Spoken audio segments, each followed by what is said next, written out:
Hello po mga kabayan, kamusta po? Sana po nasa maayos po ang kalagayan. Ang inyong lingkod po, si Kamanong po dito po sa Tambayan Makabayan.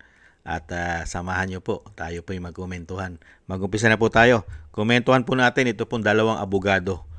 Dalawang abogado po na nag-debate, nag-debate po tungkol po sa ICC, sa jurisdiction po, lalong-lalo po sa pagpapadala kay dating Pangulong Duterte. At syempre po sa ginagawa ngayon kay Senator Bato. Pakinggan po natin yung dalawang abogado. Si Attorney Libayan at si Attorney Palsis, mga kabayan. At dito po makikita natin kung sino pong abogado, mga kababayan, ang nasa kaliwang grupo, di umano, mga kababayan. At syempre po, kasama yata itong abogado na ito sa puro black propaganda at demolition job para sa mga Duterte. Malalaman po ninyo kung sino po siya. Kung sino po siya dito sa abogado na ito. Si Palsik po ba? O si Palsis? Si Palsis o si Libayan? Umpisa na po natin pakinggan at panoorin ang kanilang debate. Ito po mga kababayan.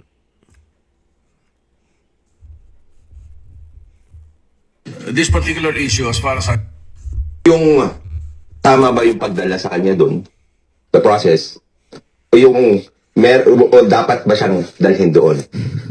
Let's touch on complementarity. Nakalimutan kasi yung sabihin ni Attorney Jesus Falsis na itong ICC, this is a court of last resort.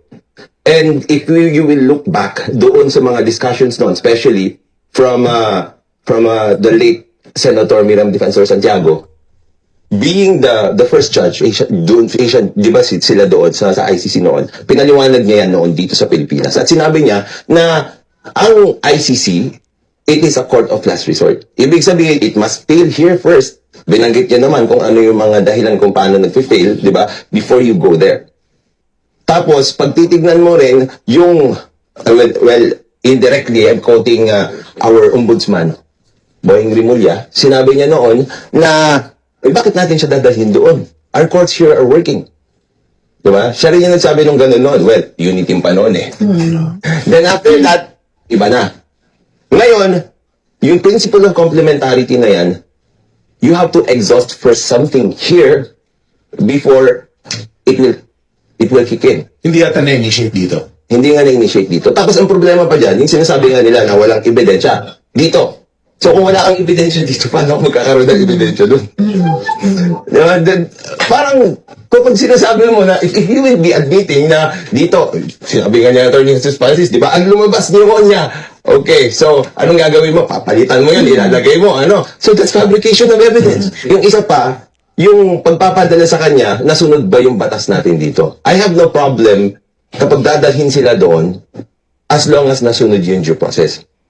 Meron dun sa Rome Statute, local courts.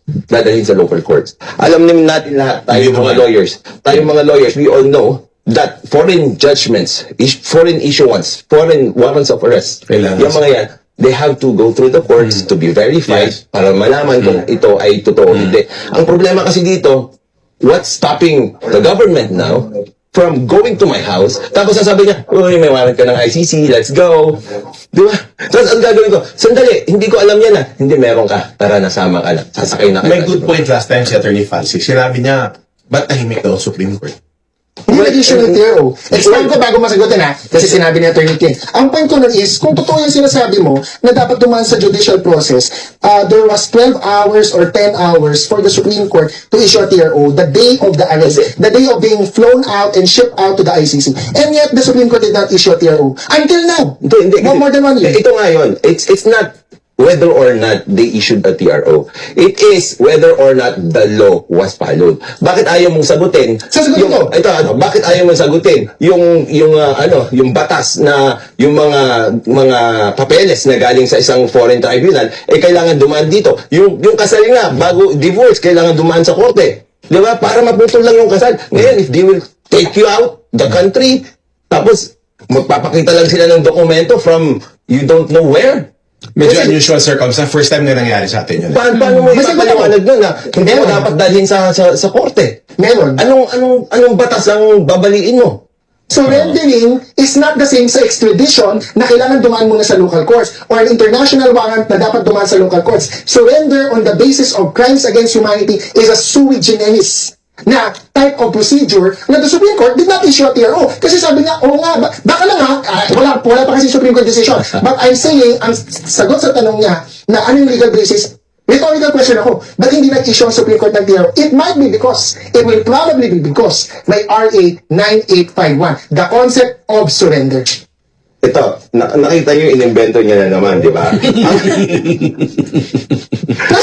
Wala siyang legal basis. Actually, Hindi, tignan mo. Brother, nasa batas Okay, yun. wait. Ikaw kasi, you don't answer the question. That's your problem. The question is, yung validity ng warrants of arrest. Yung mga papeles na galing sa abroad, na i-implement dito, yun yung pinag-uusapan. Ngayon, tumalong ka sa surrender. Anong process ng sagutin ko surrender? rin yun, sagutin ko rin yan. Tapos ngayon, iniiwasan mo yung dokumento. How will you prove that that particular document actually is authentic? It's true to itself. Okay. Diba? That's why you go to court. Ang sagot po kasi dyan, wala pa Anong po, legal basis mo? wala po tayong jurisprudence by the Supreme Court on RA 9851. And then, ang may kasalanan dito, dapat ang tinitira ni Attorney Libayan, dapat maglabas ng implementing rules and regulations, either ang Supreme Court in the enforcement of rights, nasa Constitution yan, to Kasalanan protect na rights. naman ng Supreme Or Court. hindi, or DOJ. Kasalanan ng Supreme Court na naman. May tama kami tatlo dito. Mali yung sinasabi niya, hindi ko siya sinasagot. Surrender is textual. Makikita po nyo yan. Pag ginugol nyo, nandiyan yan sa RE 9851. Textual yan, hindi ko po yan invento. And yung sagot na yun does answer his question because that is the legal basis bakit we recognize yung ICC warrant as valid. Because nandun po sa RE 9851 that we can surrender upon a valid warrant. Ngayon ang tanong niya, how do we determine a valid warrant? Ang position ni Libayan, kailangan judicial, domestic court or judicial local process ang mag-determine yan. Kaso walang implementing rules. So sino magpo-fall under to determine the validity of a warrant? Because you are surrendering to an international court or a foreign body, no? It is the president. Why president? Wait lang, hindi pa ako tapos. Kasi meron kaming doctrine. Ang president is the chief architect of foreign relations. So meron siyang absolute plenipotentiary power to determine how to conduct foreign relations. It is not subject to grave abuse of discretion. Sinabi yan ng Supreme Court sa Vinuya versus Executive Secretary. Ang hirap i-pierce ng exercise of foreign powers or chief architect of foreign powers ni Presidente. Pag sinabi ni Presidente, oh, may warrant from an international court, it's not a state ha. Iba po yung state, iba yung extradition. Let's not be confused here. Ang we're talking about nasa RA 9851, cooperation with an international tribunal, which is the ICC. And the surrender there is not determined by anyone else except the President unless you have implementing rules and regulations issued by the Supreme In Court other words, or the parang DOJ. sa makatuwid, tuwirin natin, Si BBM. napadala si Duterte sa Hague dahil kay BBM. Oo. Yung Yan po, mga tama ba kababayan. yung pagdala sa kanya doon? The process? O yung o dapat ba siyang Ang lumalabas po, mga kababayan, kinakampihan po ng isang abogado ni Palsis na nadala po talaga si dating Pangulong Duterte hindi po sa proseso ng batas ng Pilipinas sa ating judicial. Saan po? Sa proseso po na kagustuhan ng Pangulo ng Pilipinas. Hindi po talaga nasunod ang proseso lalong-lalo po ng lower court. Hindi po ba? Kaya tama po yung sinasabi ng isang attorney na si Libayan. Hindi po ba? Merong isang warrant of arrest na galing po sa ibang bansa. Banyaga. Bigla na lang dadalhin sa'yo. Inaaresto ka sa namin dahil may kaso ka sa ibang bansa. Crimes against humanity.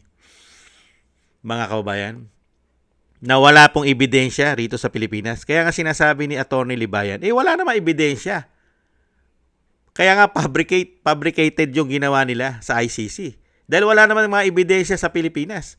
Dahil wala naman pong nangyari na investigasyon na naisampa sa kaso. Kaya walang matibay na ebidensya. Pero, sinampahan ka nga naman ng kaso sa ICC, tapos sasabihin doon, may ebidensya doon. Pero sa ating bansa, wala. Di ano ibig sabihin? Gumawa sila ng sarili nilang ebidensya. Ngayon, yun yung susundin. At sinasabi naman po ni Attorney Palsis, yun naman po, excuse me po, yun naman daw po, ay naroon sa article na sinasabi po na sinunod ng Pangulo ng Republika ng Pilipinas at ni Boying nung panahon na siya ay DOJ Secretary. Nung panahon po na sila ay nasa UNITIM pa, ay hindi po pwedeng pumasok sa ating bansa ang ICC. Pero nung hindi na po sila UNITIM, pumasok na po. At kinampihan na po nila kahit po hindi nasusunod ang due process sa ating bansa. At pinagpipilitan din po ng itong abogado na si Attorney Palsis na hindi raw po naglabas ng TRO ang Korte Suprema. Hindi po ba ang Korte Suprema hindi natin pwedeng madaliin? Ang history po ng Korte Suprema ng Pilipinas, hindi po yan instant. Matagal po talaga silang maglabas ng mga desisyon. Hindi po ang desisyon ng Korte Suprema ay makukuha mo lang ng 10 oras o 12 oras. Isang abogado ito. Saan ka na? Hindi po ba ang Korte Suprema lagi pong pag naglabas po yan ng desisyon ay matagal. Bumibilang yan ng araw, linggo, buwan. Ngayon nga taon. Dahil yan po ang kultura na po ng ating Korte Suprema lagi pong mabagal. Kaya nga tayong mga Pilipino ay nababagalan nga. Bakit napakatagal? Napakabagal magdesisyon ng Korte Suprema. Ganun po sila eh. Ano magagawa natin? Sila ang Korte Suprema. Kailangan natin maghintay. Pero pagdating po dito, kay Attorney Palsis, kailangan po instant agad ang desisyon ng Korte Suprema. Kaya sinisisi pa niya ang Korte Suprema dahil hindi naglabas ng TRO kay dating Pangulong Duterte. Ganon po katindi. Sinisisi pa niya ang Korte Suprema. Wala pa nga silang final decision hanggang ngayon eh. Di ibig sabihin, lahat ng sinasabi mo, Attorney Palsis, ay hindi totoo. Diba? Walang katotohanan pa sa lahat ng sinasabi mo pagdating po sa issue ng judicial ng Korte Suprema. Dahil hindi pa sila naglalabas ng final decision. Di lahat ng ginawa ng executive sa pangunguna ng Pangulo at ni Boying at ng mga kasabwat nila di umano ay hindi maituturing na tama pa sa ngayon. Dahil ang susundin po pagdating po sa international katulad ng ICC, hindi po ang executive. Lagi pong kukuhanan mo ng desisyon ang legislative. Dahil siya po ang may karapatan. Lalo-lalo po ang batas ng Republika ng Pilipinas ay hindi po nanggagaling sa executive. Hindi po ba? At napakahirap pong paniwalaan basta-basta ang isa pong DOJ dahil ang DOJ ay hawak po ng executive. Kaya nga lahat po ng usapin po sa executive kahit po saan kaso ay hindi po nagtatapos sa DOJ. Lagi po nagtatapos ang issue ng kaso, lagi po nagtatapos yan saan? Final. Saan po ba final?